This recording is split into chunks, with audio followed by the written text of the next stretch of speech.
So this is a mid-season special episode where we have a look at the teams in Super League that have... Coming up in this episode, we see highlights from Salford's trip to Hull KR and Hull's trip to Wakefield Trinity, plus results and scorers from the Betfred Championship and the Betfred League One. I begin with today's episode looking at the Super League, as there was still 2 games left to play to close out this round 14 of Super League fixtures. And we got them. Who were the 2 games that were played? Who were the 4 teams that were playing in the 2 games, should I say? And these are them. Salford Red Devils travelled to Hull KR at the Selwyn Group Craven Park for a 3 PM kickoff, and Wakefield Trinity took on Hull FC at the Be Well Support Stadium, which is due for start of reconstruction going off tomorrow. So, Robins faced the Red Devils in Hull KR, and that's where we're going to be pointing our attention towards for this first game. It's fair to say that Hull KR are looking to bounce back from some disappointing results and performances, while Salford Red Devils have been up and down, is the best way to put it. Happy in mid-table while winning 1 week and losing another. In case of point, last week, after about 2 weeks ago, when they beat Castleford. Now, who have Paul Rowley and Tony Smith called into their squad for today's game? The first inclusion that we notice is Ryan Briley starts at fullback after being out in the last game due to injury.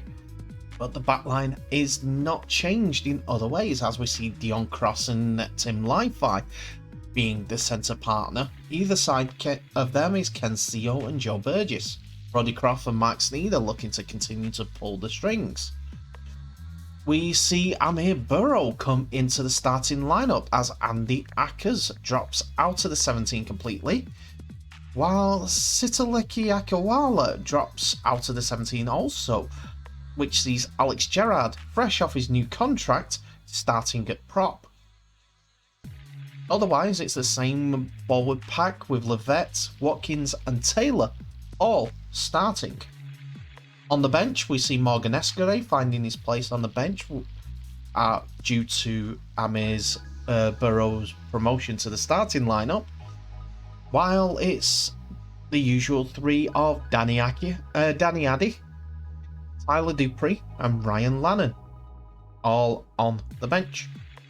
Hull KR's big news in their starting lineup is Mikey Lewis is back from injury after earlier in the season incident forced him out, and this week off seems to have done wonders for the Hull KR, as there's no changes in the back line. Rowan Milnes continues in the half-back role, and Matt Parcells returns at number 9, while Jez Litton drops down to the bench, despite recovering from an injury sustained in the last game. There are changes in the forwards though, as Will Mayer drops out to the 17, as does Elliot Minchella, but Matty Staunton comes onto the starting lineup. Albert Vete stays on the bench, while Lewis Johnson keeps his place, as does Dean Hadley, and Frankie Holton is promoted to the second row after being on the bench also. That means the full bench is Jez Litton, Minchella and Jimmy Kinehorse, who go up against the Salford Red Devils. It is Hull KR that get off to the best start, as on the 12th minute, going down the blind side, Lachlan Coote kicks up in the air for himself to beat the Salford man Ken Seo to go over for the first try of the game. Coote converts and it's 6-0. After a great break from halfback from Parcells, a simple pass inside to Lachlan Coote, despite the attention of Salford defenders, sees them go 12-0 ahead as Coote converts the easy one from in front. 12 becomes 18 as the left side play throw over to Ryan Hall by Rowan Milne sees OKR go over again, with Coots being perfect with the boot so far. But it's Salford who hit back, as it was Ollie Watkins. Not Ollie Watkins. It was Callum Watkins who got over for the try after a fumble from Matt Parcells seems to be gobbled up by the Salford second rower now. Lachlan Coote drop goal before half time sees Hull KR extend to 19 points to 6 as Sneed was able to convert the Watkins try. It is another left edge play that sees the ball go out to Coote, go across the floor to Kenny Dowell, and is flinged out wide to Ryan Hall for his second try of the game, which Coote also converts from the left edge as well. Now Hull KR go right on the 63rd minute. After the ball goes to ground, Ethan Ryan makes a mockery of the Salford would-be defenders and runs through barely touched, which Lachlan Coote gobbles up for another conversion. Not long after, it is the right edge that benefits once more as Jez Litton passes to Ben Crook, and some suggestion of obstruction was talked about by Salford, but the referee doesn't give it. Coote's conversion extends Ben Crook's try and the lead for Hull KR, but never saying die, Salford go in again after Dean Cross goes over in the 73rd minute, which Sneed converts.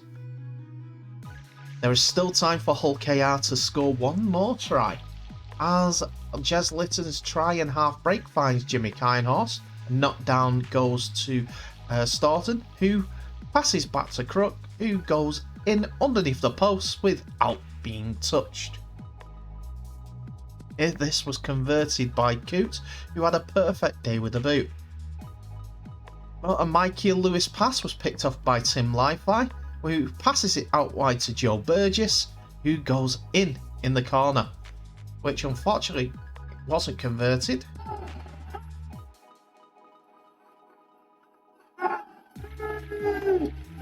Much to the delight of the former Hullman's opposition fans, as Hull KR went over 43 points to 16, putting their recent run behind them well and truly. Our final set of highlights for the weekend are Hull travelling to Wakefield Trinity, as both sides are looking for better days. Even though Hull are doing quite well after an indifferent start, shall we say, while Wakefield Trinity are not doing that well altogether, being in 11th place at the time of this recording. Hull coming off an impressive victory against Wigan before the Challenge Cup, 31 points to 22, saw that there were only 2 changes made to the Hull side for the Wakefield Trinity test. While we have Josh Reynolds and Luke Gale in the halfback roles for the second game running, Cameron Scott comes in for Carlos Tuimavave, while Liggy Sow drops out of this 17 altogether, and Scott Taylor gets promoted from the bench.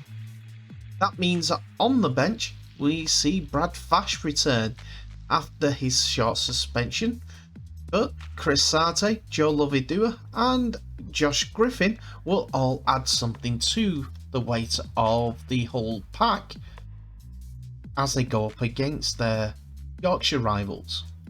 Wakefield, however, were coming off a 24 points to 6 defeat against Leeds Rhinos and decided to make a couple of changes.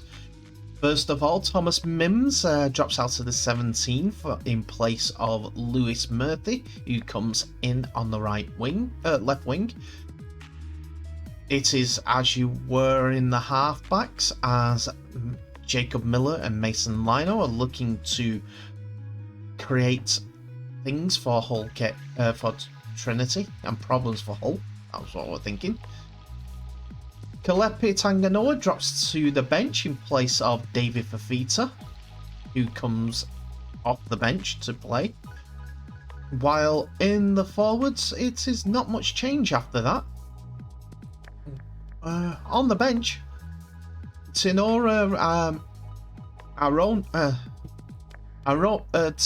Arona comes onto the bench, with Jordan Crowther continuing, and Rob Butler. I apologise for the first name snafu. Hull were on the board early in the game, as in the 6th minute, a left edge play through Gale and Connor finds a floating pass to Adam Swift, who dives over on the left edge, which Gale converts for 6-0. Hull came again on the 28th minute, as a right edge play sees Connor find Darnell McIntosh, who went over to make it 12-0. Don't get me wrong, Wakefield came back, and after a good offload, after a good setup play, it was Mason Lino who passed the ball out to Arona, and Miller, who found a gap for Matty Ashurst, who got through the Jake Connor tackle and scrambled over the line. Although had the last word of the half, as they went to that left edge again. They went through the hands of Gale and a boot of Gale to find Adam Swift just anticipate the bounce, get past the Wakefield man to score in the corner. Gale kicked a penalty on the 33rd minute to make that 18-0 at 6 at half time. After a fumble off a bomb, it was Corey Hall who went over on the left edge of Wakefield's attack on the 67th minute, which Mason Lino converted. Then in the dying embers of the second half, Wakefield tied it up after Gaskell went over on the 77th minute, which Mason Lino added the extras to, for 18 all at half time, at full time. We now go into Golden Point extra time, due to the game has to finish.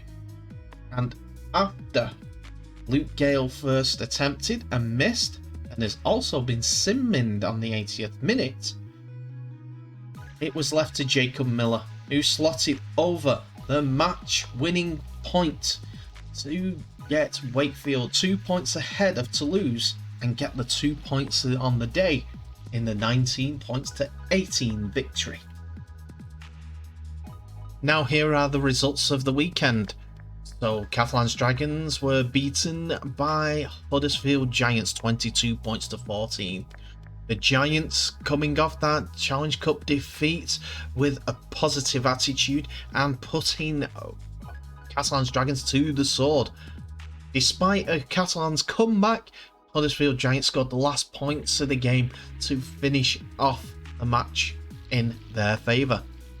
Warrington Wolves were put to the sword against Leeds Rhinos, as the Rhinos put 40 past the Wolves for their second win on the Rowan Smith. Castleford Tigers led 12-6 at half time, but Wigan Warriors' point scoring machine and defensive steel mean that they nilled Castleford in the second half. Toulouse fought valiantly against St Helens, but came away with a defeat to the champions of 28-14. Saints had Regan Grace back in their ranks, who scored a 40-metre interception try in the second half.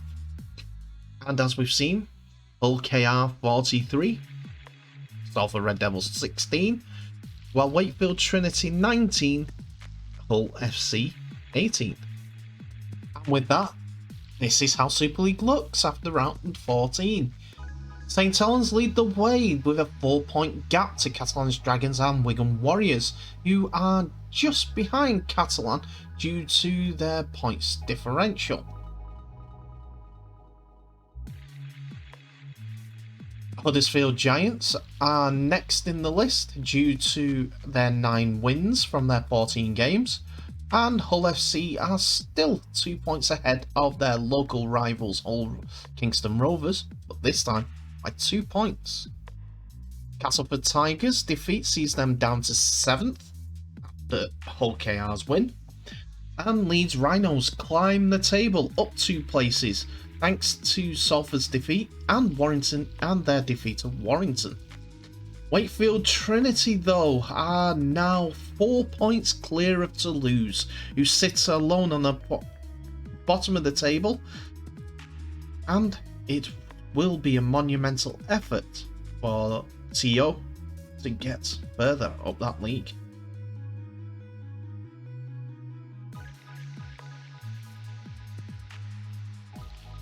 And it's now that time of the week again as we look into the lower leagues in the RFL and bring you the scores and scorers from, first of all, the Betfred Championship.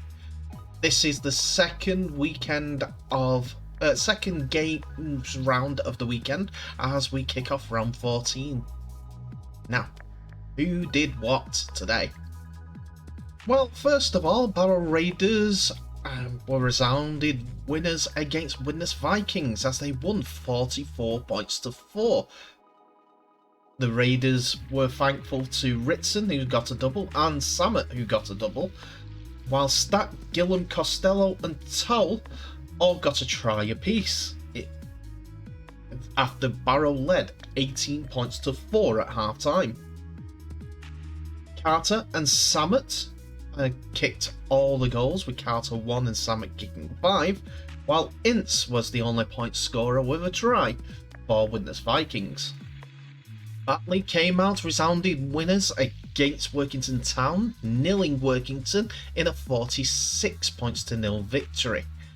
The Batley side were thankful for tries from, first of all, Gilmore and 4 tries from Morton, while Walshall, Hooley and Hodson got a try apiece. Gilmore also kicked 6 goals and a penalty. Whitehaven made a magnificent come-from-behind victory to win 26 points to 18 against Dewsbury, and nilling Dewsbury in the second half. Dewsbury 18 points to 8 up, thanks to Gabriel, who scored 2 tries, and Ryder, who got 1, while Beryl kicked 2 goals and a penalty for the 18 points. But Whitehaven had Bullman, King, Ayer and Williams all for their tries, while Williams also kicked 4 goals and a penalty for the Whitehaven win, which is impressive to say the least. Another nilling in the Championship happened at Lee Sports Village as the Centurions won 36 points to 0 against Halifax. Halifax themselves going great guns in the league at this point. At 18 points to 0 half-time score, Ferguson scored twice, McDonald scored twice, while Reynolds and Higano got 1 each.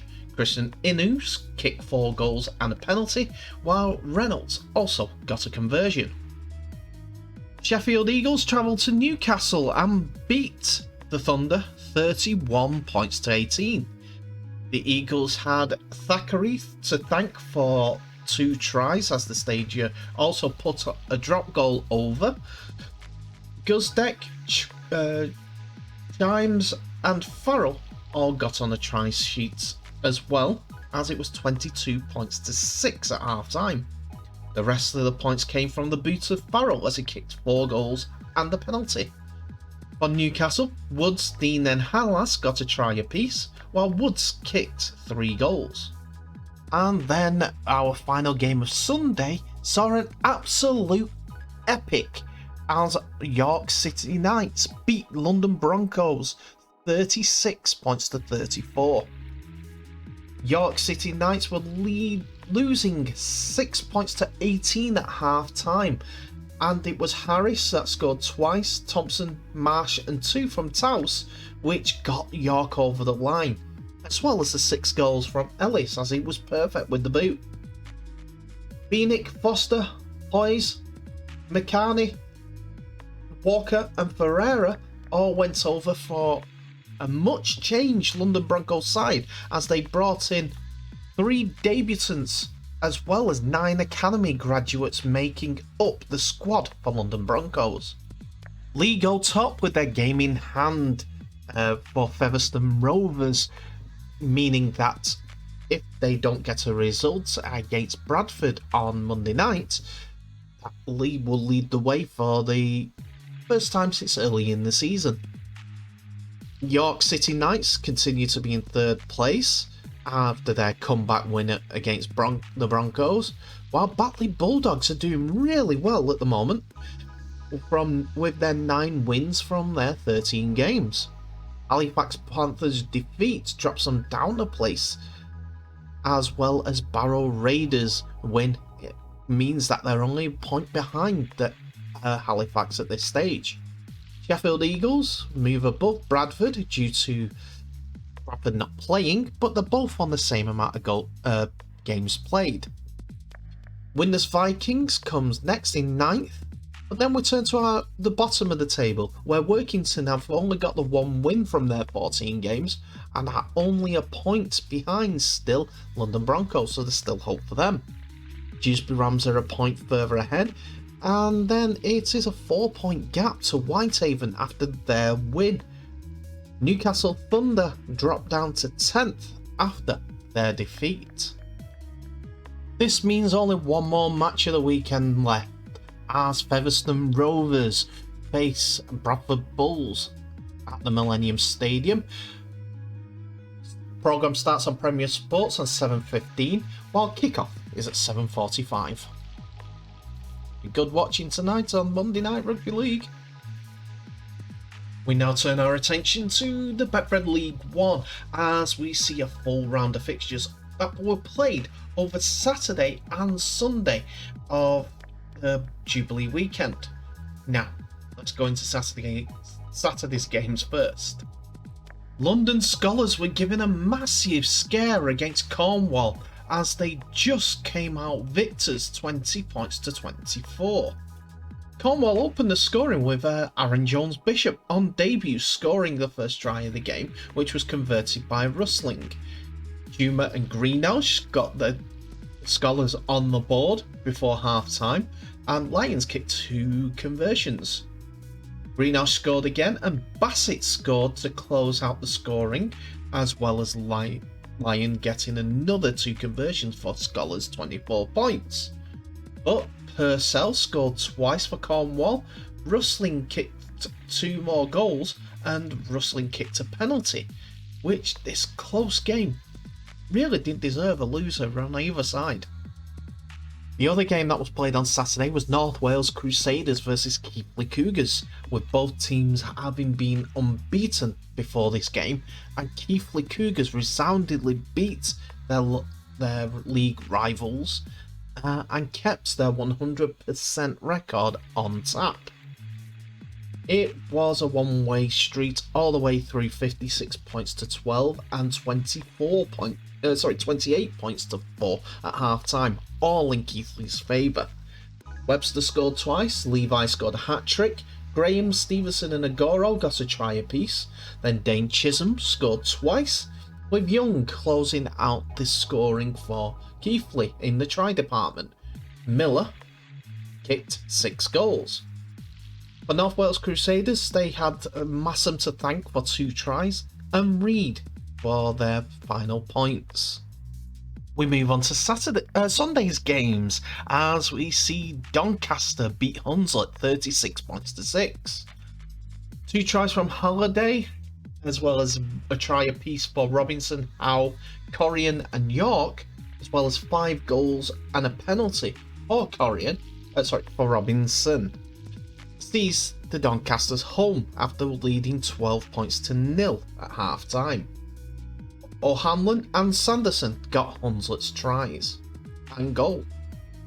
After a decent couple of results for West Wales, they were brought back down to earth with a massive thunk after Midlands Hurricanes beat them 56 points to 12. Croston, Lawton and Phillips all got 2 tries apiece, while Freeman, Dawson, Stead and Calburn all got a try apiece. Hardcastle kicked 7 goals, and Ryan kicks 1 as well, all for Hurricanes, who led 36 points to 6 at half time, where all the damage was done in the first half. Mulkeen and Badham got the tries for West Wales Raiders, while Simpson converted both of the tries. And finally, Oldham were beaten off Swinton 16 points to 8 in a close game, where it was 2-2 at half time after Abram and Ridyard both traded conversions after penalties were given. Swinton then took the lead with Brogan, with Abram kicking another goal, and Roberts scoring a try. Oldham came back with a try from Windrow, and Ridyard kicked a penalty, and that was the Oldham done for their 8 points. But Abram kicked a penalty in the 70th minute to finish the game in Swinton's favour. As we look at the table, Keighley Cougars now lead the way on their own after 9 wins from 9, but North Wales Crusaders are only 2 points behind, and they are closely followed by Swinton Lions and Rochdale Hornets, the Hornets having the week off this weekend. Doncaster are the only team that have played 10 games and have won 6 of those 10 games, which means they'll have the week off next week, followed by Hunslet, Midland Hurricanes, Oldham, London Scholars, who've got their 2nd win of the season, West Wales Raiders, and Cornwall, who prop up the table. And that's it for another episode, ladies and gentlemen. Thank you so much for watching. Please remember to like, subscribe and share this video worldwide, as well as clicking that notification bell for any updates on new videos that may be coming your way. And also please remember to share this video worldwide as we grow our wonderful sport. A lot of action from the Betfred RFL, as we saw action and highlights from Hull KR and Wakefield, both beating Hull FC and Salford respectively, while the Championship played over the weekend. The second game, still one more tomorrow, Featherstone versus Bradford, which I'll keep you abreast of, but some good results there. London so close to getting the win against 3rd place York. They're coming, I think they're coming. Now into the Championship. League One. Cornwall close to their first win. Keighley top of the league on their own. It's a good effort from both of them, to be honest, but Keighley are the team to watch out for. Don't surprise me. It wouldn't surprise me if they went up due to the current investment that they've done into the playing squad. Tell me what your thoughts are in the comments below. But in the meantime, thank you so much for watching. Please remember to share this video worldwide. But in the meantime, please stay safe. I wish you all the best, and I'll see you in the next episode.